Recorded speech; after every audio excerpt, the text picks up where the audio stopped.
back again. We got another problem here. Once again, it pertains to some probability distributions. Now, namely, it's a pretty short problem statement. Didn't bother to write it out. But it's as follows. You're bored one day. Like, dang, I've got nothing better to do than twiddle my thumbs. So you decide to whip out a penny that you've got in your pocket, and you flip that sucker 400 times, right? Question is, after 400 flips, what's the probability of getting heads 215 times? Now, in previous iterations of this experiment, you'd think to yourself, man, we could do the binomial distribution again, and you could, but it's not exactly as handy when we're trying to deal with large numbers of iterations of experiments. So instead of doing that, we have to use something called the Gaussian distribution. Reif defines his Gaussian distribution with the following equation. He writes that W of some desired number of objects is equal to the inverse of the square root of 2 pi times the total number of iterations of the experiment times the probability of one thing times the probability of not p times the exponential, which we just use e to represent, to the power of big exponent n minus np squared divided by 2npq. Let me write that 2 better. That's all negative, by the way. Oh, already handled it. Forgot I wrote this guy. That's all good.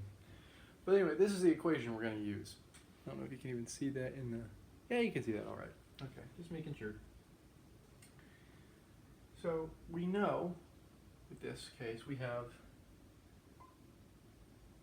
400 total flips. So n being the number of iterations of our experiment, we have 400. Probability of getting a heads, we're going to denote with p. We know that's the exact same number as getting tails, which is q, which is going to be 1/2. Just on any given day, because you have 2 probabilities and they're equally weighted for all we care. Unless you have an unfair penny or coin, which I don't know how you'd make one, but besides the point, it doesn't really matter. So all this leaves us to do is just take these, because these are our unknowns anyway, and plug them into here. And when we do that, we get a pretty ugly expression. I'm going to go on ahead and plug everything in for you guys. Anyway, so we'll get 2 pi times 400. That's 40, 400. And that would be 1/4 square root. I'm going to label this exponential as exp, so I can just bring down the exponential, write it on the same line anyway.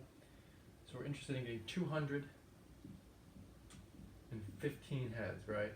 So n1 would equal 215.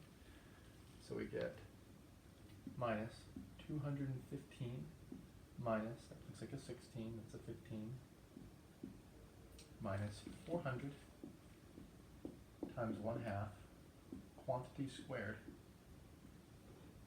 divided by 2 times 400 times 1/4. Again, that 1/4 comes from the fact that I'm just multiplying p times q. And then once you throw that into your calculator, you can get some decimal numbers, but I just decided to leave it as an exponential. So I got e to the power of negative 15 squared divided by 200 over the square root of 200 pi.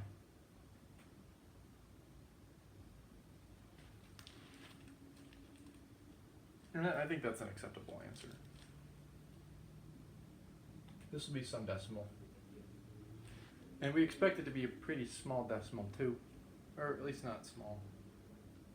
we expect it to be less than 1.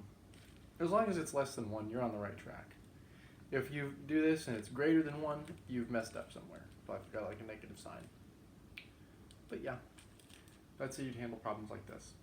We tend to use the Gaussian distribution, just as a note, whenever we have large iterations of certain numbers of experiments.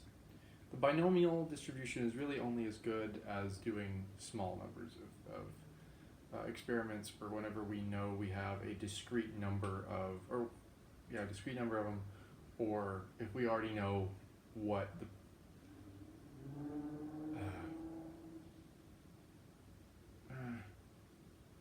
if we have like a general setup.